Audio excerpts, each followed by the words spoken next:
¿Se le puede ganar a un equipo europeo hoy en pleno siglo XXI con las diferencias que existen? Sí. ¿Cómo? Para eso vamos a analizar la final del Mundial de Clubes 2022. Hola, yo soy Ale y esto es... El informe está armado al estilo del Raye futbolero, con memes, gags y toques de humor sin ánimo de ofender, agredir o menospreciar a nadie. Las semifinales del Mundial de Clubes de 2022 habían dejado cierto halo de esperanza al público sudamericano. Chelsea tuvo más problemas de los esperados para eliminar al Al Hilal saudí. Es cierto que el equipo europeo jugó con varios suplentes, pero convengamos que esos suplentes podrían ser titulares indiscutidos en cualquier equipo. Claro. Palmeiras derrotó de manera convincente al Al-Ahly de Egipto. Lejano ya quedaba la última vez que un equipo de Conmebol se alzó con el título. En el 2012, Corinthians le ganaba justamente a Chelsea con gol de Paolo Guerrero. La sensación era que, esta vez, podía darse el batacazo. Cuidado.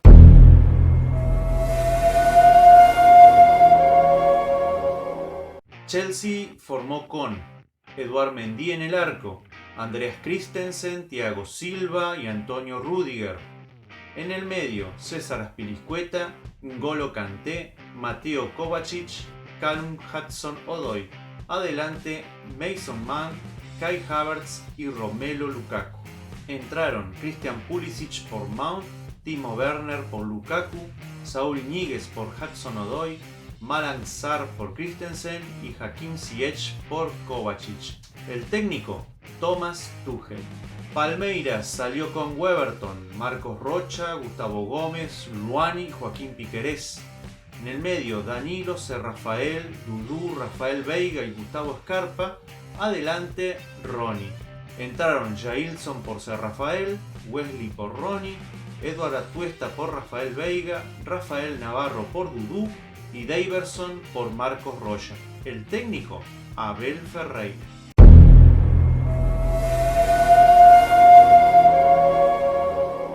En la previa había una diferencia de 748 millones de euros si tenemos en cuenta la cotización de los dos planteles, cosa que a priori mostraba al equipo europeo como principal candidato a llevarse el Mundial de Clubes. Calma.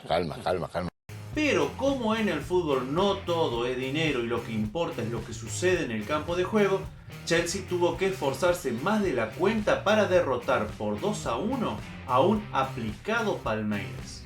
Cada uno encaró el partido con sus fortalezas.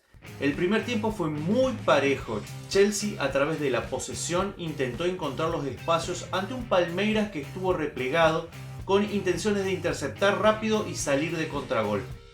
La estrategia dio sus frutos y en un contexto de pocas llegadas, las más peligrosas fueron para el cuadro brasileño. La jugada de mayor peligro para los Blues fue un disparo de larga distancia de Thiago Silva pasados los 45 minutos. El complemento parecía seguir el mismo camino que la primera parte, hasta que en la única jugada donde Lukaku pudo librarse de la marca, anota la ventaja para el conjunto de Londres. Cuando parecía que se venía el aluvión azul, la sorpresa. En una jugada aislada, mano insólita de Thiago Silva, penal, vía VAR y Rafael Veiga empata el partido. Parecía que con los goles el partido se abría.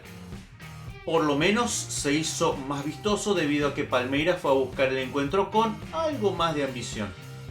Pero fue un espejismo.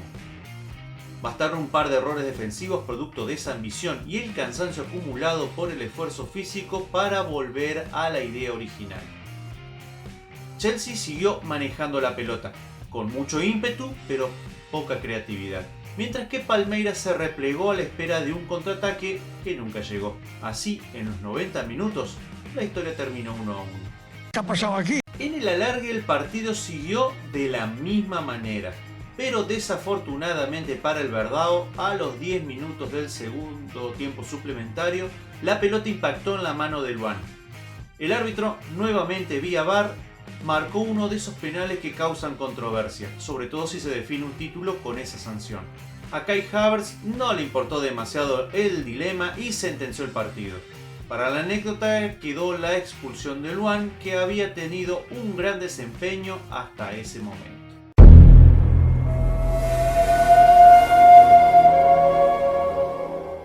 Clave número 1. Defensivo a conciencia. Desde el inicio del partido, el elenco de Thomas Tuchel, haciéndose cargo del favoritismo, empezó a acorralar a su rival. Aunque hay que hacer una salvedad. Una cosa es que un equipo lleve por delante a otro y lo obligue a aguantar como sea, y otra muy distinta es que ese equipo juegue a la defensiva intencionalmente. Evidentemente. Y este es el caso de Palmeiras. Sí, no lo sabía. Desde que el portugués Abel Ferreira llegó a la institución paulista, ha dejado como sello una idea de juego clara y que le ha dado grandísimos resultados. Sin ir más lejos, bicampeón de la Copa Libertadores. Confíen en mí, les irá bien. Jugó de una manera para ganarle a Flamengo la final del torneo sudamericano y jugó de la misma manera contra el Chelsea. Suena fácil, pero es dificilísimo. Lo que quiero decir es, no es que Palmeiras aguantaba como podía los ataques del conjunto europeo, como diríamos, colgado del travesaño. Lo hizo completamente a conciencia. Se dio terreno para defenderse en su primer tercio del campo. El cuadro de Ferreira compactó sus líneas para cerrarle los espacios a los Blues, que tuvieron la posesión pero no pudieron traducirla en peligro. Es decir, Chelsea empujó a Palmeiras. No lo atacó. ¿Cómo? Incluso solamente lograron pisar el área cuando los jugadores del elenco brasileño cometieron errores en su campo. Y de hecho, el Verdão tuvo acciones más claras en los pasajes en los que consiguió tener el balón. De esa manera, los dirigidos por Ferreira lograron su cometido. Anularon el poder ofensivo de Chelsea e inquietaron a Mendy, aunque es cierto que tanto a Ronnie como a Dudu les faltó lucidez en los últimos metros para abrir el resultado.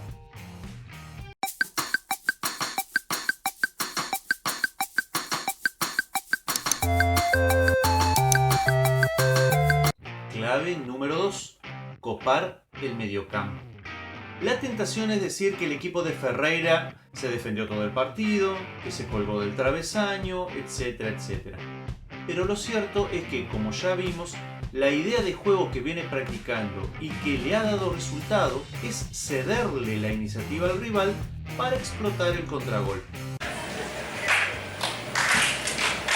Cometeríamos un error clave al creer que por las circunstancias se refugió en su última línea solamente para aguantar el resultado. Es mucho más complejo que eso. Es una idea definida de juego.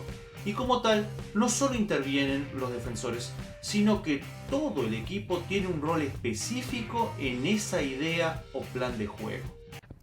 Ahora mismo estoy viendo mentes que hacen así.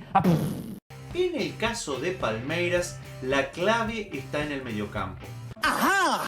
En la formación inicial, Ferreira optó por un 4-5-1, intentando lograr superioridad numérica en el medio. Con el doble 5, entorpecer el juego por dentro, y con los volantes más abiertos, las proyecciones de los laterales volantes del conjunto inglés, Azpilicueta y Hudson-Odoi. ¡Qué buena elección! Conforme se consumía el tiempo y las piernas, esa formación fue mutando a un 1-5-3-1, retrocediendo Gustavo Gómez a la posición de líbero. Piquerez y Marco Rocha cerraban su posición, ocupando el puesto de lateral izquierdo Gustavo Scarpa. Se apostó a la movilidad y sacrificio de Ronnie por la banda derecha, llegando a ser casi un lateral volante, alternando en punta Dudu y Rafael Veiga. Yo en esa parte ahí mi cerebro ya se perdió. Como vemos, cambió el dibujo, pero no la idea. Lo que me lleva al tercer punto. Clave número 3. Movilidad táctica. La táctica siempre va a depender de la idea de juego. Por eso es esencial tener bien claro qué es lo que se quiere de un grupo de jugadores. ¡Ay, qué bonito! No sabía que eras poeta. En ese sentido, ambos entrenadores no hicieron nada diferente a lo que se esperaba de ellos. Esto se veía venir. Un Chelsea tomando la iniciativa, dominando pelota y territorio. Para ello, su estratega Thomas Tuchel paró el once inicial con una formación 3-4-3, con laterales volantes profundos, Havertz trabajando a la espalda del doble 5 brasileño y Lukaku como referencia clara de ataque. Por su parte, los elegidos por Abel Ferreira salieron al campo de juego con un esquema 4-5-1 que evidenciaba su clara intención de jugar en bloque, esperar bien parado y apostar al contragol. Lo interesante de todo esto es que no llevaron ese esquema de juego hasta las últimas consecuencias, sino que supieron leer lo que el partido les estaba pidiendo.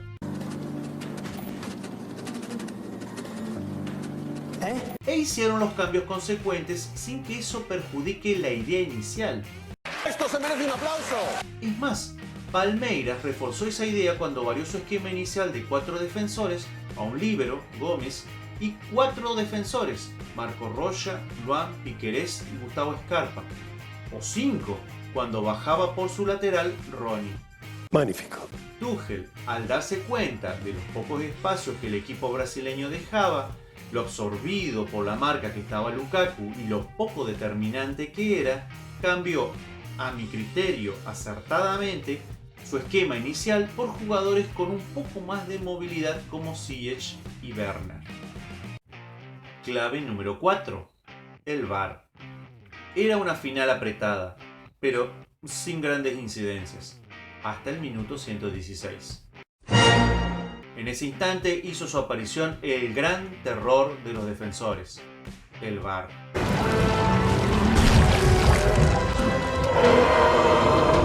Y obvio, como cada vez que interviene y sobre todo en tiempos de definición, envolvió todo de polémica. Pero pongámonos en contexto. Fue César Azpilicueta quien, más fruto de la desesperación y las pocas ideas que otra cosa, ensayó una volea en el área que se topó en el camino al arco con la mano de Luan, provocando la exaltada protesta de jugadores azules. Sin embargo, el árbitro australiano Christopher Beard no acusó recibo hasta que el balón salió del campo de juego y lo llamaran desde la cabina de VAR para que constatara la infracción del defensor brasileño. El juez repasó la jugada y enseguida señaló el punto penal. Havertz anota, Chelsea campeón. Y listo. ¿Era mano sancionable de Luan? Según el reglamento, sí. Sí. El árbitro acertó en conceder el penal ya que consideró como antinatural la posición de la mano de Luan, quien consiguió que su cuerpo se amplíe y ocupe un mayor espacio. En ese caso, el defensor debe saber que se arriesga a que el balón golpee en esa parte del cuerpo y eventualmente se cobre infracción. Cuidado. Además, su amonestación fue correcta. Ay, pobrecito. Pero esta no fue la primera ni la última injerencia del VAR en la final. ¿Qué cosas? ¿Qué inventos? Es que el árbitro también había ignorado una mano dentro del área de Thiago Silva en la disputa del balón con Gustavo Gómez cuando promediaba el segundo tiempo. Luego de observar las imágenes en pantalla, Beard sancionó el penal que Veiga canjearía por el empate transitorio al minuto 64. ¡Sí! Y ya sobre el final, cuando el Verdao estaba jugado en ataque en busca de la igualdad, Havertz anticipó al Luan. Este llegó a rozar el balón, pero terminó bajando al alemán. Tuve que hacerlo. El juez dejó seguir la acción, pero nuevamente lo llamaron desde el VAR para advertirle la posible expulsión del defensor brasileño por evitar una ocasión manifiesta de gol. La falta se dio a centímetros del área grande. En síntesis, esto es lo importante. Una final que sorpresivamente dejó muchísimas cosas para analizar y rescatar. Palmeiras, con un juego ordenado, complicó más de la cuenta al campeón de la Champions. Algunos lo llamarían catenacho. Otros lo despreciarían por no respetar las raíces y tradición del fútbol brasileño. Lo cierto es que, como el Estudiantes del 2009, que le complicó muchísimo el partido al Barcelona de Guardiola, demostró una forma de jugar totalmente válida que reduce en algo la gran diferencia con los equipos europeos. No sé si es la mejor o no, pero estuvo muy cerca de lo que hoy parece una hazaña. Quisiera saber tu opinión, siempre con respeto y sin agresiones. Gracias a todos los suscriptores por su apoyo y comentarios. Si no me conocías y te gustó el contenido, considera suscribirte, compartir el video con tus amigos, recomendar el canal y así poder llegar a muchas más personas. Te mando un saludo y te dejo con más contenido del canal que seguramente te va a gustar.